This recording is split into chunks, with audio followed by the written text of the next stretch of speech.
Ok. On est donc au Chafetz Chaim, 9e enseignement, Lashon Hara. Lashon Hara lelo sin'a. Du Lashon Hara qu'on dit sans avoir de haine. C'est vraiment quelque chose de clean. Shne suge hagenut, objectivit, veha subjectivit, asuri même. Donc, que ce soit hogan ou pas hogan, que ce soit correct ou pas correct, l'homme chané, mais deux façons de parler, que ce soit subjectif ou objectif, dans les deux cas, ça peut être assaut. Af im yichlol amesaper begnuto azo gam et atzmo, biyoto baal migraat. Même si la personne, quand elle va parler de ça, elle va s'inclure dans ce qu'il va raconter. Ou betzino shu atzmo asa maaseh asher kaze. Ou que même il se dit une fois il a fait une chose comme ça. 2 minutes, on va voir d'où on apprend ça. D'autres termes, ça veut dire quoi? Que dans des fois, on a tendance à parler et on parle sur quelqu'un. Et pour pas se justifier, mais pour dire que c'est pas du lachon hara que je dis, je raconte que moi j'ai fait les bêtises avec lui. Moi j'étais avec lui pendant que j'ai fait les bêtises.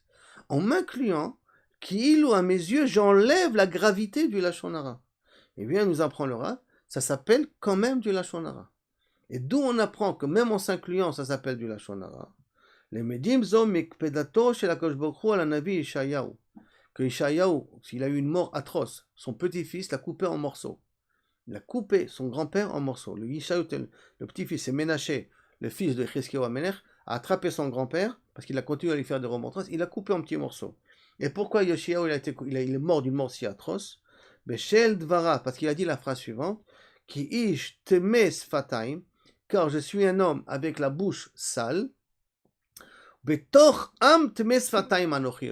parmi un peuple qui a la bouche sale, il s'est inclus avec le Ham Israël. Donc il s'est dit, on est au même niveau, puisque moi et lui, je raconte la même chose. C'est pas du négatif, parce que je me suis inclus dans ça. Et je considère que le problème il est aussi chez moi. Et pourtant, on s'appelle ça Am Tomer Torbene Am Tomes Fataim, et Akash Baruch il a eu besoin de punir Ishayahu là-dessus, une mort atroce, d'être découpé par son petit-fils. Yeter Alken, אסור לדבר לשון הרע, אף כשברור שהמדבר אינו עושה זאת מתוך כוונה רעה, שאין לו כל כוונה להזיק.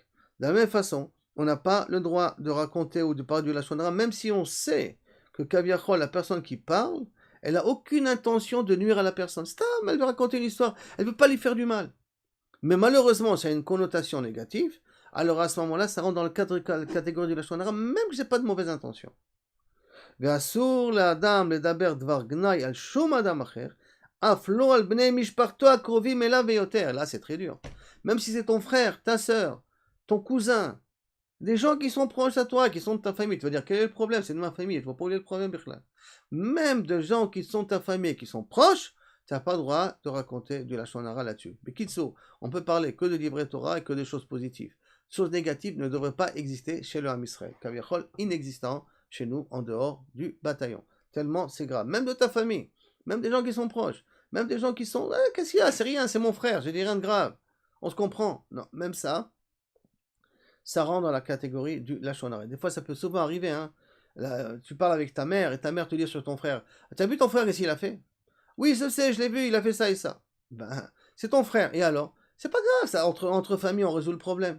Et bien pourtant, ça s'appelle, d'après ça, quand même, du lachon hara. Shem Yazor, qu'on y arrive à tenir ce nisayon-là.